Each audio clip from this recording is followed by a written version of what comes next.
China is one of the freest societies in the world. Don't take it from me. That's from Freedom House. Let's talk a little bit. Democracy, courageous people, and it's just, I don't know why it is, except there's some commercial interest who would like to diminish the relationship.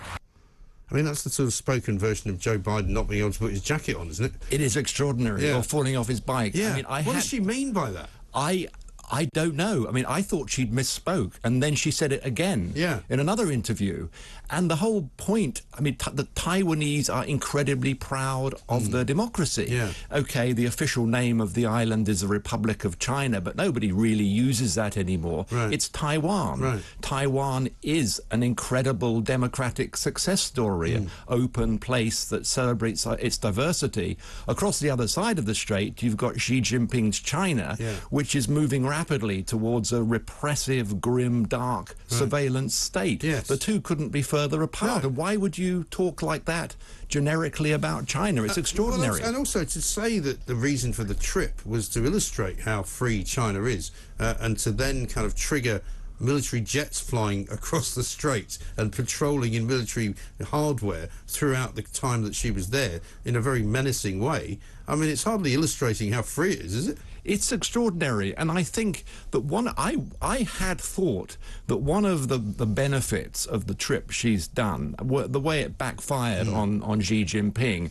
is it highlighted the real difference there is across the strait, and it highlighted the importance of Taiwan and what Taiwan has achieved. And then she makes a statement like that, which seems to suddenly muddy the waters again and confuse these two extraordinarily different societies. And even at that, she didn't go as a representative of the US government. She was advised not to go by the Joe Biden administration, as far as we know. So she went as a kind of individual stroke representative of the capital, I suppose. It's unclear what she was representing entirely, isn't it?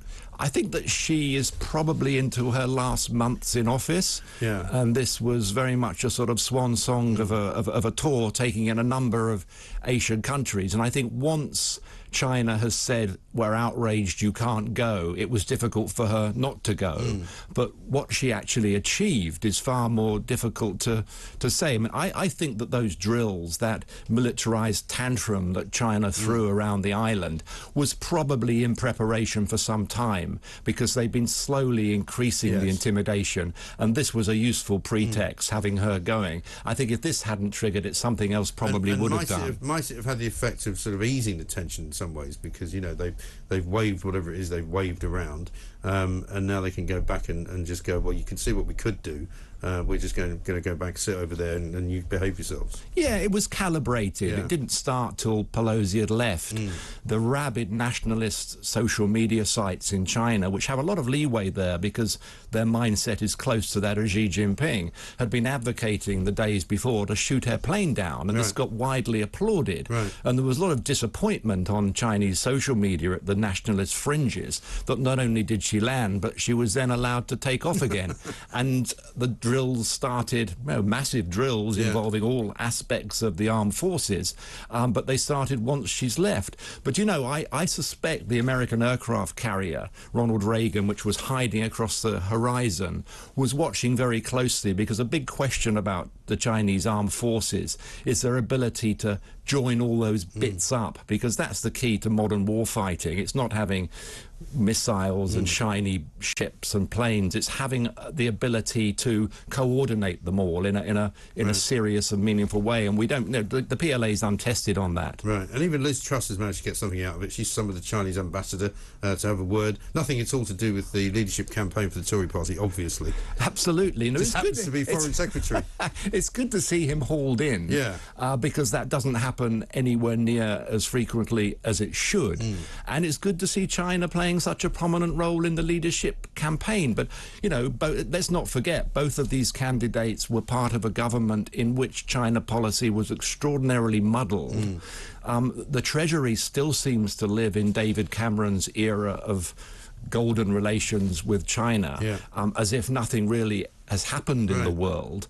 And I think the big test is going to be what happens once we have a new prime minister. You know, how are they going to put this into practice? How are they going to And will they recognise that the threat that China has become globally, which is very much the theme of the book? Well, which is a very nice segue, because we need to get into the book. Tell us about this. It's not your first book, obviously, about China. It is now The Fire of the Dragon. It's all about China's new Cold War. Because we are entering, it seems to me, a new kind of diplomatic phase with a new Prime Minister, with the Biden administration. You know, everything's moving around, isn't it?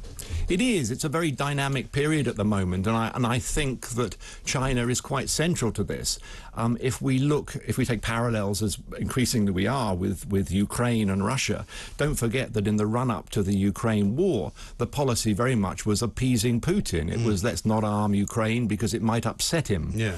Let's be nice to him because, you know, we can win him over. And look where that got us. And I think that past policy with China has been very cumbersome, trying to separate the political and the strategic from let's have nice, cosy, close relations with China.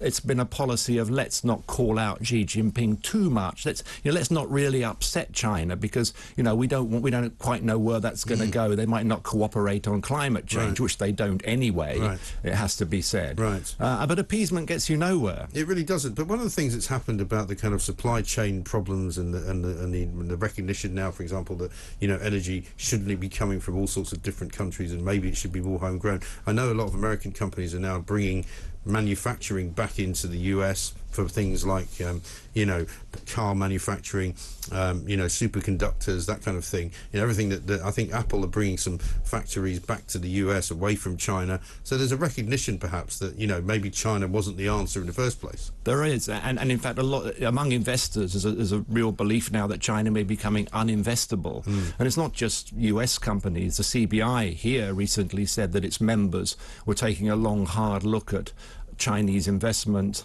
Chinese supply chains. I mean, these are hard-nosed businessmen. They're not generally influenced by crackdowns in Hong Kong or Xinjiang. They're interested in where they can make money, but they're looking at their supply chains. They used to say where costs us less. Now they're saying where is most resilient. Yes. And they're worried about geopolitics. They're worried about the hostile environment in China now. They're worried about a whole host of new laws on cyber, on data, on national security that empowers the Chinese authorities to take out through the front door what they used to steal from the back. Yeah. And for all these reasons, companies are saying, hey, you know, this maybe being overcommitted to China is not such a good idea. And of course, Russia has showed us with hydrocarbons, but the dependency on any tyrant with an aggressive global ambition is simply not a good idea. And China's much, much more closely integrated in the global economy, which is what makes it so dangerous. Yes.